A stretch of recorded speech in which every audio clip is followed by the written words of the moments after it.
Hi there, I'm the Reverend Danny Crosby, a Unitarian minister serving congregations in Altrincham and in Urmston in the northwest of England. And I offer this devotion as a balm for the heart, for the mind, for the spirit, and for the soul. And it's titled, So What Do You Do? I work for the church where everything goes wrong. Everything. Well, no, maybe not. But everything goes wrong. I spent a little time at our recent denominational annual meetings talking with many of the new ministers and student ministers, actually. They are a great bunch, by the way. In fact, in many ways, I think it might be my favourite aspect of attending the meetings each year, getting to know these talented and interesting people. I focused a bit of time actually getting to know a man named Peter Flower, who will be joining actually both of the congregations I serve for a year from September as part of his ministerial training. He is an interesting man and he has a quiet depth about him. He was actually the primary musician of the week, and he's certainly gifted in that area, incredibly so, actually. As we were talking, he asked me about the congregations. So I told him a little about the places and the people. I talked about our warmth and heart, that we have humour, but we are far, far from perfect. In fact, I said we were a bit like the church that the minister served in the wonderful piece by Elea Kemler, the church where everything goes wrong. And I referenced actually the final paragraph of that beautiful piece where everything seems to go wrong in this church that she's just joined. And the final paragraph reads like this. But I also imagine a God who is touched and a little honoured by our efforts, however halting, to worship and give praise. I imagine a God who is moved by our attempts to care for one another and to name the things we know as holy. There is a warmth in this congregation that is new to me, a simple friendliness that shines through the fumblings and failures, a love that makes the ragged edges smooth. I have always wanted to believe that our mistakes aren't the most important part of us. I have always wanted to believe that kindness and compassion matter more than anything. I sense that I can learn this here. Beautiful, don't you think? And to me, this is spirituality in community. The church where everything goes wrong. The next morning, it was lovely to see Peter lead the devotional worship before the meetings began, and to talk about and share this wonderful piece, The Church Where Everything Goes Wrong by Elea Kemler. Peter has a lovely and touching way about him. There is a warmth and quiet depth too. He is not showy, but he pays attention. I like that quality. No doubt there will be moments where things go wrong in our time together, where we have to laugh at ourselves. But I also witness compassion and kindness in this man, and this is what matters most in ministry and in life, actually. And it's certainly what church or spiritual community ought to be all about. Now, it seems that I was tempting fate. It was obviously tempting fate to bring up this piece as I witnessed an example of the church where everything goes wrong over Easter weekend. And now, what I loved actually, perhaps the most about it, is it actually involved both congregations. It was a wedding from members from the Urmston church, in fact it's the chairman's daughter, but the wedding was taking place in the Altrincham chapel just down the road. Just a bigger venue really. So it began, the church where this example of this church where everything goes wrong, on the Saturday at the rehearsal of Melissa and Graham's wedding. Everything was organised to precision. Melissa's friends and bridesmaids were making sure that everything was perfectly in place. But there was a problem. Melissa's mum Penny was not there for the rehearsals, about the only person in the entourage who didn't come actually, for she was actually at the dentist trying to get the cap of her tooth replaced. It had fallen out, it seems. So we rehearsed the wedding, precision, to the word, including how Melissa would proceeding, with Derek, her father, walking his daughter down the aisle. It was choreographed and practiced and re-practiced to precision. You would expect nothing less from dancers, actually, for the bride and some of the bridesmaids were dancers. That's how they knew each other. They'd worked together for many years. We even planned which side Derek would walk down due to his walking stick. We had to break with tradition and move him to the other side as he walked down the aisle because we didn't want an accident. After all, this is the church where everything goes wrong and you must prepare for all possibilities. So everything was perfectly in place, rehearsed, precision. How could anything go wrong? How on earth could anything possibly go wrong? Well, how indeed. So I set off early on Easter morning to Urmston to lead worship there for our beautiful Easter morning service. No Derek, of course, as he was preparing for the wedding. The family were ensuring that nothing went wrong with him, that he didn't have a fall or anything. I led the service in Urmston, then headed to Altrincham as I do every week to lead the service there. It was lovely actually, the roads were quiet, it was Easter. An hour after the service ended at Altrincham, we would have the wedding on Easter Day. What a beautiful day for new beginnings. Well, people began to arrive early. Actually, they began to arrive just as or even before the Easter Sunday service had ended.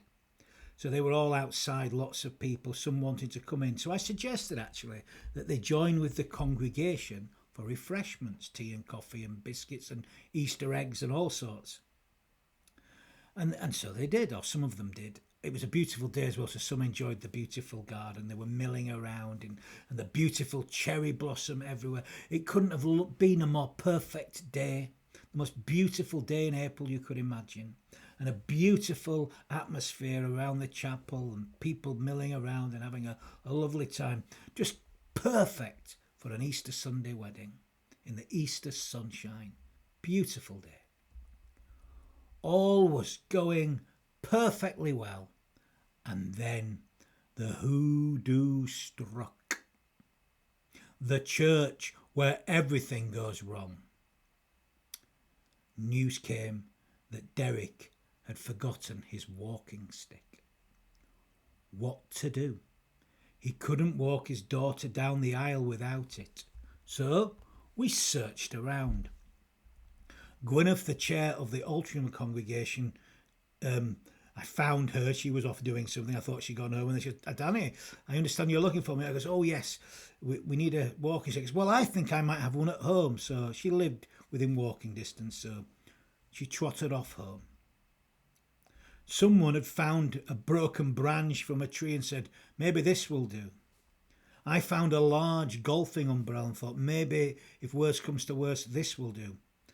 Someone said, I think I've got a spare walking stick in my car. I used it the other day. So he went to the car. No walking stick. As more guests arrived, everyone as they arrived, we asked the strange question. Do you have a walking stick? Well, after a while, one thought he did. In fact, the one he had, I hear, had been up the Himalayas. Not really needed for flat Cheshire, but anyway. Sounded like a good omen to me, a possibility. So off he went to fetch it, his car parked a little further away. And he returned just before Derek arrived. with walking stick in hand. So all was well, for all is well, and if it's not, all will be well. And this was Ken, and as chance would have it, Ken is a retired vicar himself, so he saved the day. And no doubt Ken knows something about the church where everything goes wrong. In fact, we were sat together at the meal later, having a good laugh about all our own experiences in the job, so to speak. The service went beautifully well. So much love was shared, folk coming together to help one another and to join together in joyous celebration. This spirit of love. And a tooth even arrived at the wedding reception a little later, sent via Amazon. You can buy anything on Amazon. I didn't know you could buy a tooth, but there you go. And it was soon fitted in Penny, and she was able to enjoy the afternoon and evening together. Oh, what a day. So much kindness, love and compassion shared by all. For after all, this is what really matters, isn't it? Such a beautiful, beautiful, beautiful example of the church where everything goes wrong. And I am the minister who serves the church where everything goes wrong. And I think it suits who I am too. I am not in any sense orthodox. I remember early in my time with the good folk of Altrincham and Urmston, a congregant saying to me after the service one day that I was unlike any minister they had ever met before. And I remember telling Bill Darlison, a wonderful retired minister and a real inspiration of mine, telling him about this a little later. A few months later, he said to me, "Danny, you are unlike any minister that anyone has ever met before." I think it was meant as a compliment. I think it probably was, knowing Bill, but it had that cheeky little bit of humour about it, which I so love in people. Like everyone, I have my shortcomings as well as my capabilities. I do think I exemplify kindness, love and compassion though. Most of the time. Exhaustion can sometimes take that out of you. I give all that I have from my sometimes wounded heart. And I see this amongst a crop of new ministers, and I certainly see it in Peter. He will be his own man, of this I am certain. They will be their own people, of that I am certain too. For it's the only way to minister. And you cannot create the perfect artificial intelligence minister. Of course you can't. Well, I hope to God you can't, because it's about being perfectly imperfect, this, isn't it? That's the trip, man. That's the trip. I know I'm not your typical minister. To be blunt about it, I'm not your typical anything. I accept that and love that really these days. Didn't always, but I do today. I don't think I'd want to be your typical anything. People who don't know me that well are often very surprised when they discover what I do. I certainly don't let it slip because I don't want them to judge me by what I do. I want them to know me as a person first. That's why I walk around incognito. I want people to find me as I am, and then we can go further. Someone asked me recently what I did, and a few weeks later when I told them, they did come back saying they were shocked and somewhat surprised, and they admitted to being a bit judgmental about it actually. But there you go, that's folk for you. At least they were honest about it. What more can you ask for? Now, my work also brings up other questions. This is one that I'm often asked. So as a minister, what do you do? Or sometimes, what do you do the rest of the week? And I'm sure it's something that most folk wonder about from time to time. I'm also asked, how is it going? The job, I mean. Again, hard to judge at times. My usual response over the years has been, well, they haven't chased me out of town yet. Which is quickly followed by, I am loved. They love me. In fact, it is one of the few things of certainty I have in life. And when I look back at my life, it's always been the case that I am loved. Of that there is no doubt. But the question also brought to mind another rather beautiful little meditation, actually. A series of answers given by 5-year-olds when they were asked what their minister does. Children in the kindergarten at the church in America. It's a little meditation by an American Unitarian Universalist minister, Bruce T. Marshall. The children gave some great responses, and I do like Bruce's final concluding words. I've not got time to go through it all now, I'm sorry. Come to the service on Sunday and you might get to hear it, the full reading. But here's his final concluding words. The minister talks to people when there are problems because it's better to talk about problems than to hit each other. Wonderful response from a 5-year-old. What an elegant statement to come from a 5-year-old, to come from anybody. I will let that statement stand. Couldn't have said it better myself.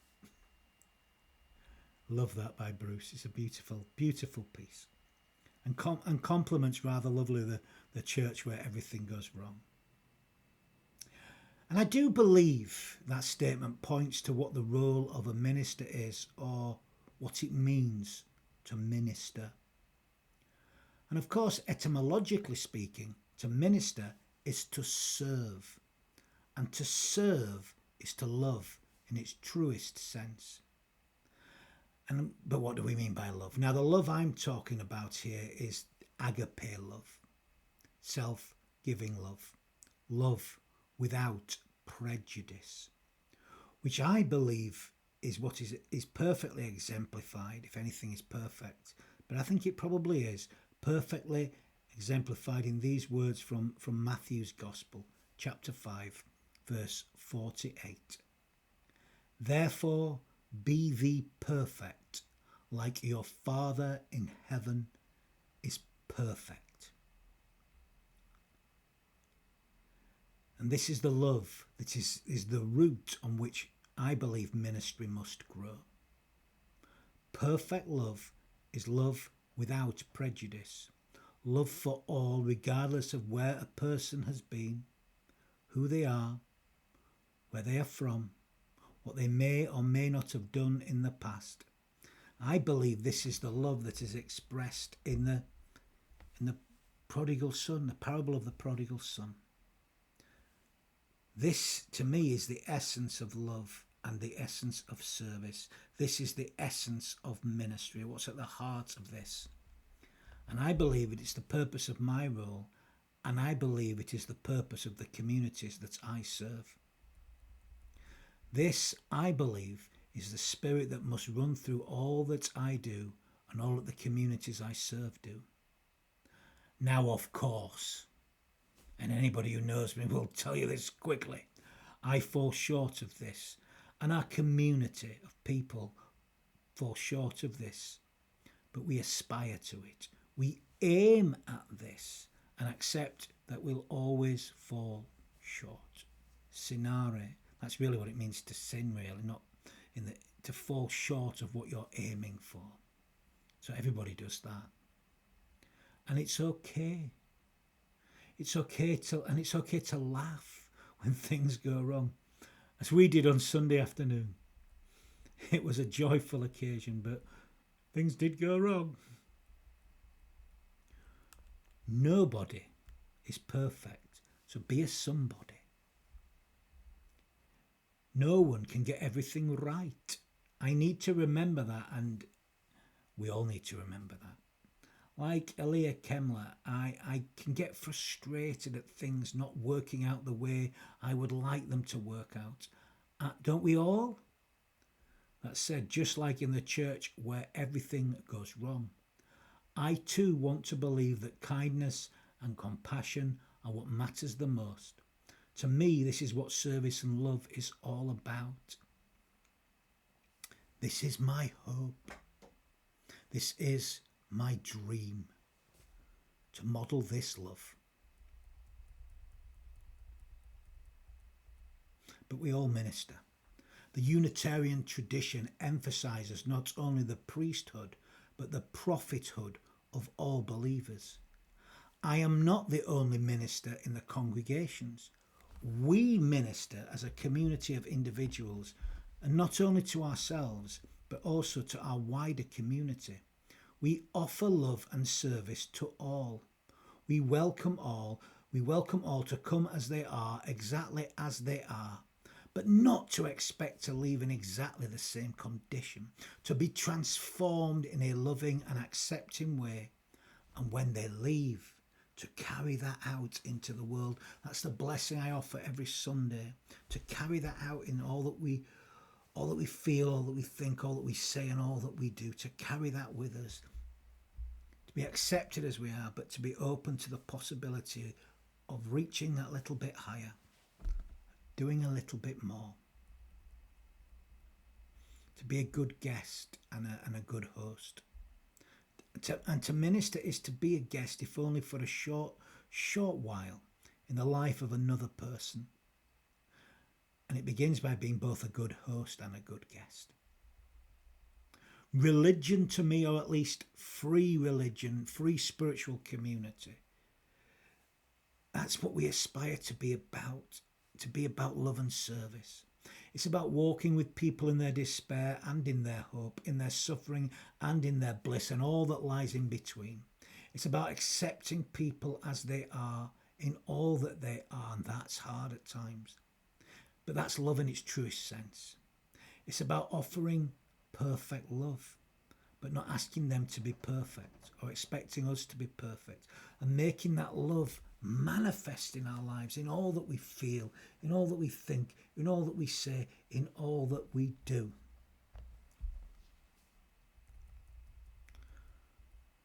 So in answer to the question, what do I do? Well, I minister to the church where everything goes wrong.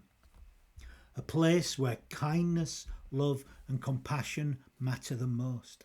A place of acceptance of the perfectly imperfect in this world.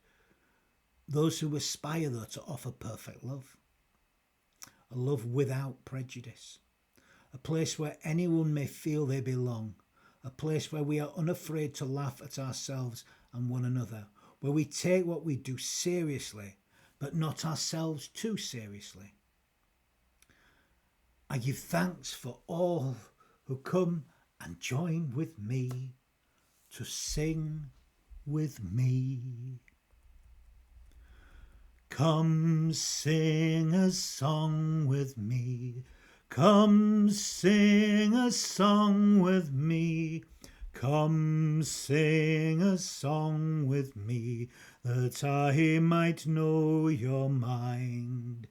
And I'll bring you hope when hope is hard to find. And I'll bring a song of love